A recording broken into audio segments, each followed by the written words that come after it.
பொறுத்த மட்டும் அது கிடையாது. அது மனைவியே தான் கண்கண்ட தெய்வம், அதில் எந்த மாற்று கருத்தும் கிடையாது. ஏன்னா ஒரு சந்தோஷமான ஒரு வாழ்க்கை நடத்திக்கிட்டு இருக்கிறோம்.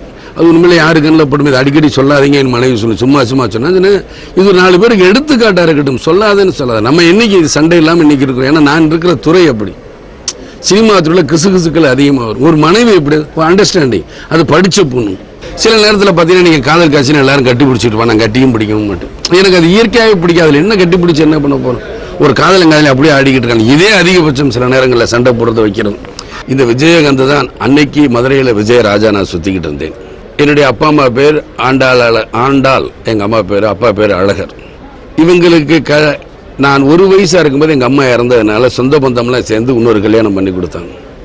எங்களை அதிகமாக எங்கள் அப்பா ஹாஸ்டலில் தான் படிக்க வச்சார். திரும்ப அந்த பள்ளி பருவம் கிடைக்காதா அப்படிங்கிற ஏங்குறதுல தான் இருக்கு. ஏனென்றால் இங்கே வரும்பொழுது தான் எனக்கு விஜயகாந்த் அப்படின்னு பேரை மாற்றினார் டைரக்டர் கே விஜயன் அவர்கள். அப்படி நான் எவ்வளோ கதாநாயகிகள் என்னோட நடிக்க மாட்டேன்னு சொன்னதும் உண்டு, பின்னாடி அவங்களே என் கூட நடித்ததும் உண்டு. இது ரெண்டும் இந்த சினிமாவில் சந்திச்சிருக்கேன். ஆரம்பத்தில் நான் சினிமாவில் கஷ்டப்பட்டு தான் நான் முன்னுக்கு வந்தேன். சாதாரண முன்னுக்கு வரல.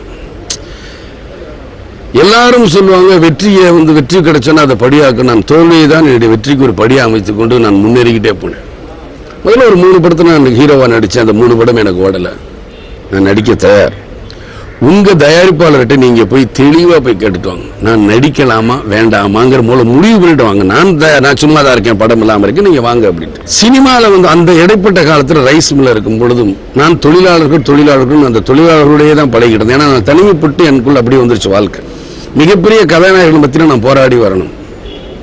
நேரம் ஒரு காரணம், அவங்களுக்கு பல கதாநாயகர்கள் நடிக்க மாட்டேங்கிற ஒரு காரணம். இதையெல்லாம் மீறி வரணும்.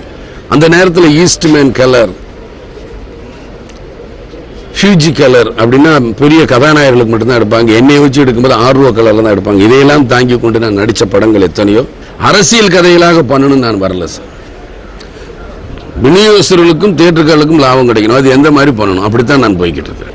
போலீஸ்காரங்க யாரை நம்பி யாருக்கிட்ட வேலை பார்க்குறாங்க முதல்ல அதை சொல்லுங்க. கதை என்ன? போலீஸை பற்றி கதை. இந்த போலீஸ் யாருக்கிட்ட வேலை பார்க்குது? அரசாங்கத்திட்ட வேலை பார்க்குது. ஆகையினால தான் அந்த அரசாங்கம். ஏன்னா போலீஸ் தலைப்புகள் நிறையா வந்துருச்சு. அதற்காகத்தான் இந்த வித்தியாசமான தலைப்பை வச்சோம். ஏன்னா இன்னைக்கு வரைக்கும் வேற்றுமொழியில் நடிக்கலை. இடையில கன்னட நடிகர் ரவிச்சந்திரன் கூட கேட்டார், ஒரு படத்தில் நீங்கள் பண்ணி எனக்காக கெஸ்ட் ரோல் பண்ணி கொடுங்க அப்படின்னா நான் பண்ணலை. எந்த படம் என்ன ரிலீஸ் ஆயிடுச்சு, அது சிலரோட மனசை புண்படுத்தக்கூடாதுங்கிறக்கா நான் எதையும் சொல்ல வரணும். இவங்கெல்லாம் கேட்டாங்க, நான் நடிச்சிருந்தால் இப்பவும் போய் நடிச்சுக்கிட்டே இருந்திருப்பேன்.